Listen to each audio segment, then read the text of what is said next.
Good morning, ladies and gentlemen. I'm Alpha, this is Alpha Psychward, and in this video I'm going to be starting up Lumber Tycoon 2. Pretty excited about this game. This game is totally awesome. I am going to be starting from the beginning. I do have a saved game here, and I might touch base in on that, just kind of show off some stuff. But for the most part, it's been a long time since I've played, so I do feel like I do want to start from the beginning for sure. When you first start, if you look at the top right here, you start with $20. Come here, this is the shop. Wood R Us. What's this dude's name? Tom? Something like that. Anyways, if you come over here, you can manipulate these items, make a mess if you like. I always like doing that. Actually, I think I need one of these. You can push E to see how much it costs and what it is. Okay, that costs 12. If you come over here, check this one, cost 190. Okay, so when you first start, you'll only be able to afford this first axe. Go ahead, pick it up. Bring it over, put it on the counter. Dr. Tom, that's what I'm going to call him. And yes, I want to purchase it. He'll say thank you. Go ahead, push E on the box. Oh, push E on the box. No, I don't want to chat with Tom. Okay, take my box.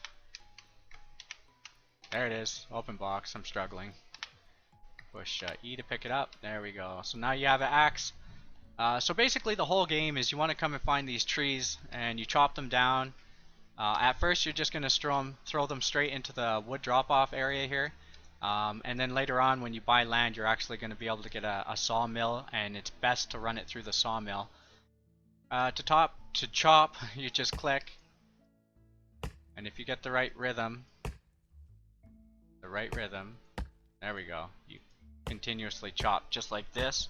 If you have an auto clicker, just auto click and just mess with the delay and get it so it clicks nice and fast for you. Makes it super easy.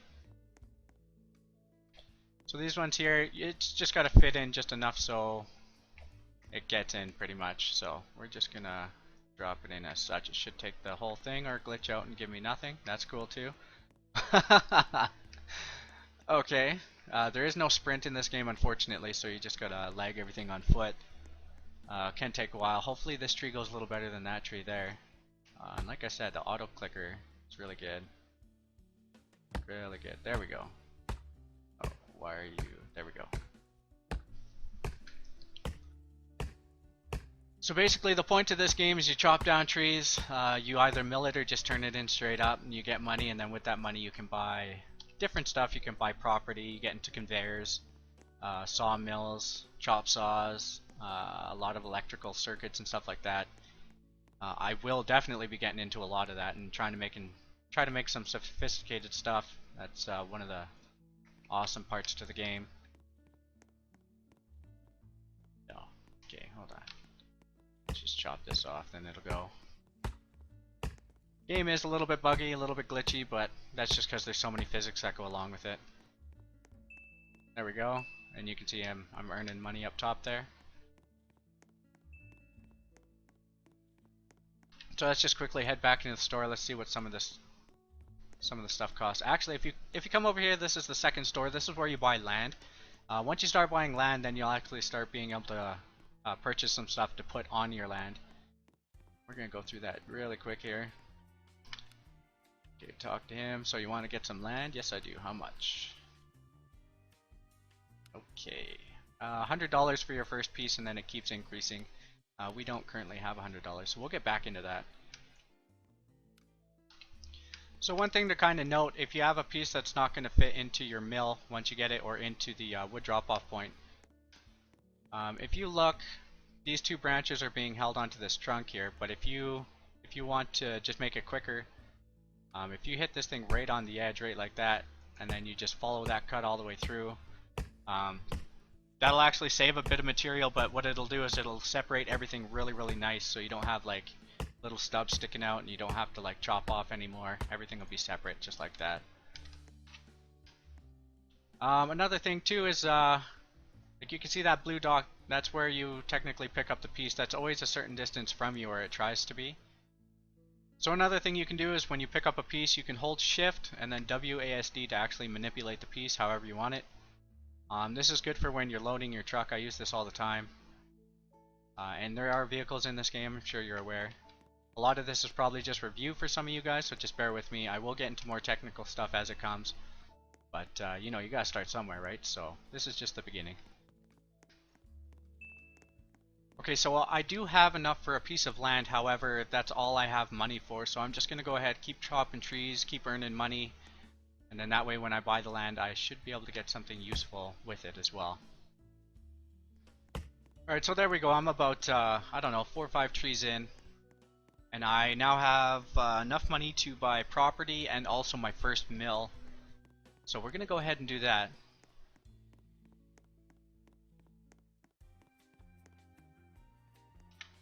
Now the first time I was here you might have saw, but you are able to pick where your plot goes. And don't worry, every time you can actually relocate it, or you can, every time you enter a new server, you'll be able to pick where you want to put it. So the placement isn't critical. The first time though, you kind of want to get an idea of like where it is in relation to where you are, because you're going to have to go find it.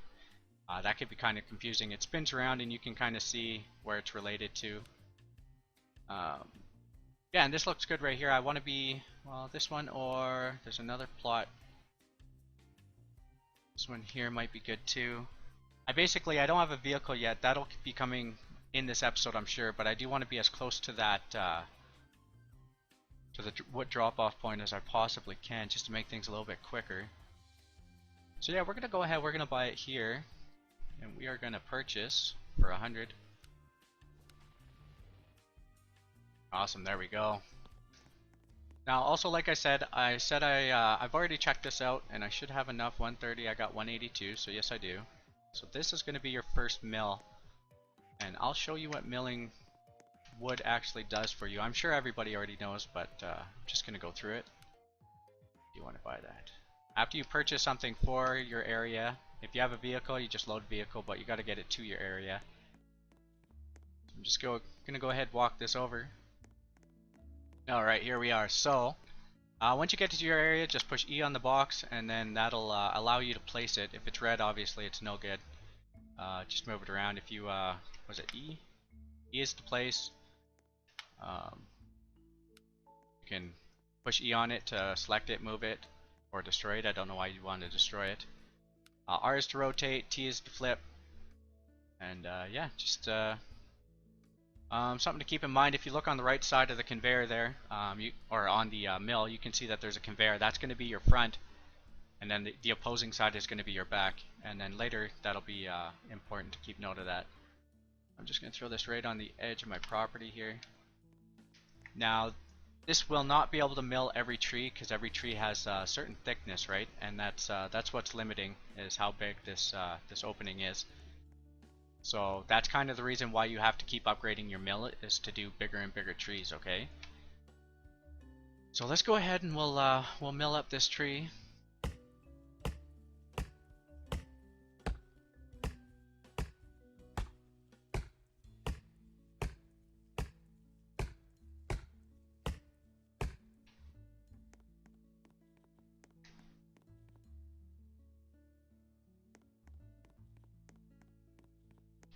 Now one thing you have to keep in mind is with this mill, it doesn't work like the wood drop off, okay? You can't just throw the piece in there and then it just breaks itself. You do have to have the piece separated from all other pieces for it to fit all the way through, or it won't go. So all you do is you just grab your piece, or Shift WASD if you want to angle it and make it right, and then just load it up, and then a milled piece will come out. So now this piece is worth more than if you just brought that raw log over, so that's going to be worth more. Another thing you can do too is you can pick how it comes out, okay? Its thickness and its width. So you can just push E on these buttons to change it however you like. I like keeping mine nice and square, and then when you put it through,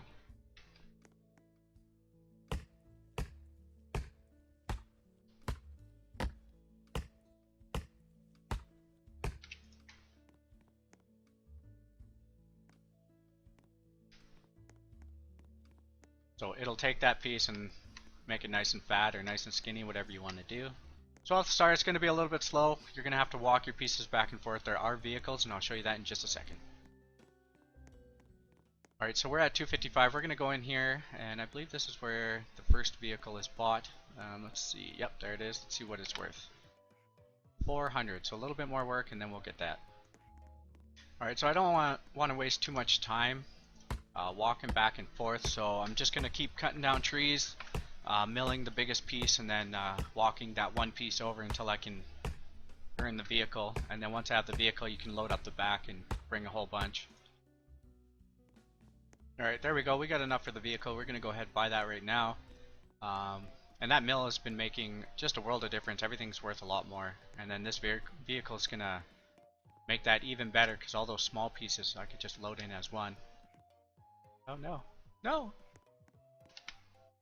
Talk to me, dude. Talk to me. Yes, I do want to buy it. Awesome! Alright, so once you purchase a vehicle, just like your mill, you want to bring it to your area there. You want to push E on it. And then that should prompt you just like the mill.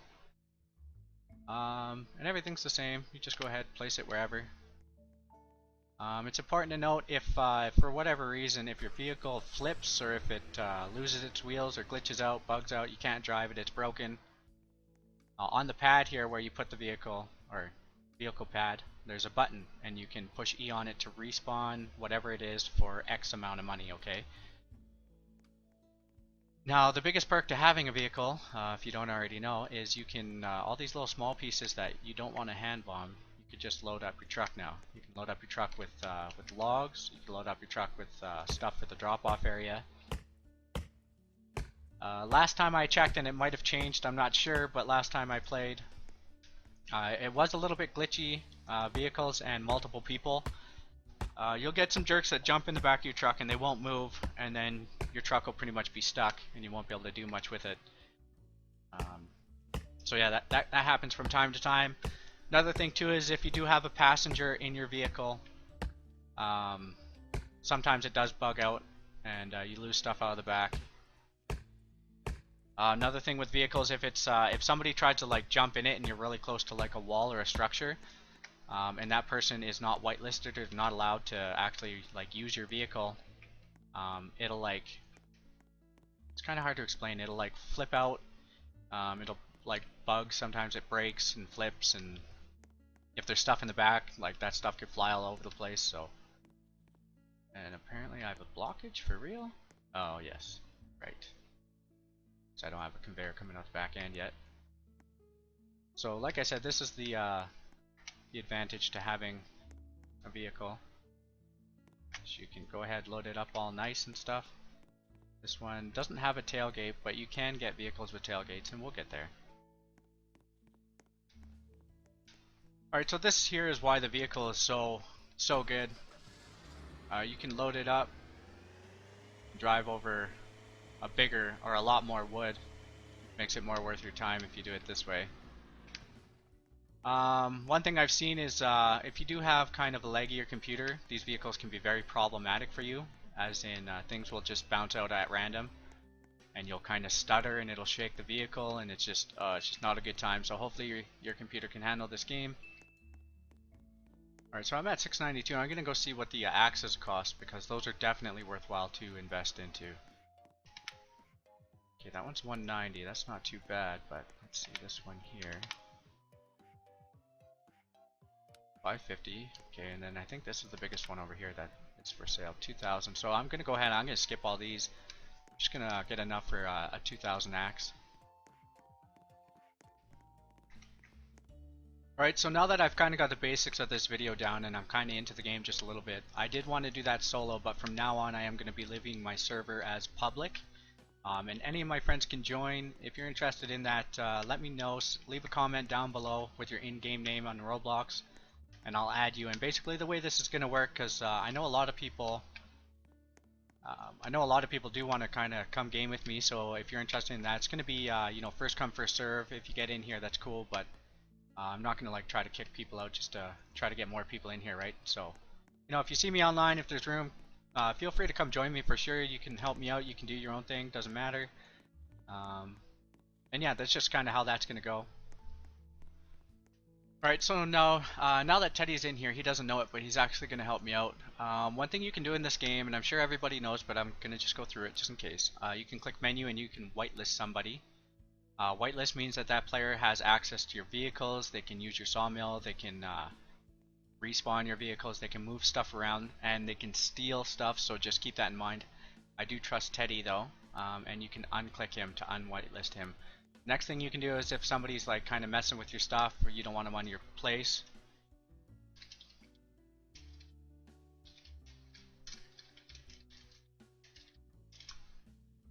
you can actually click on menu, you can go to blacklist and you can click on that person. Then they're blacklisted, they get teleported away. They cannot enter your area, they can only get so close to your property. So if somebody's griefing you or trolling you, you can go ahead, turn that on, and then that means they can't mess with your stuff. But I'm going to go ahead, and I do trust him, so I'm going to take him off the blacklist and put him on my whitelist. I'm pretty sure most of the people that I will play with will get on my whitelist. Just so they can help me out, I can help them out. Alright, so it looks like Teddy's giving me an axe here. I think this is the best one you can buy in the shop, which I was just earning for. So that's pretty cool. Just remember, just go see how much better this is. Oh yeah, huge difference. So those axes definitely worth it. Yeah, see, it's the 2K axe in the shop. So perfect. He just saved me a little bit of time. So thank you, Teddy, for that. Alright guys, and that's going to wrap it up for this video. I'm totally excited for Lumber Tycoon 2. I definitely love this game. It's very, very interesting. Like I said, I am going to get into more complex things as I go along, but I do want to start from the beginning, just because I find it's more fun that way, and then that way I can remember what I got going on and everything. So, again, thanks for watching, guys. You guys remember to be good. If you can't be good, just don't get caught. Alright, take care, guys. Bye. Bye.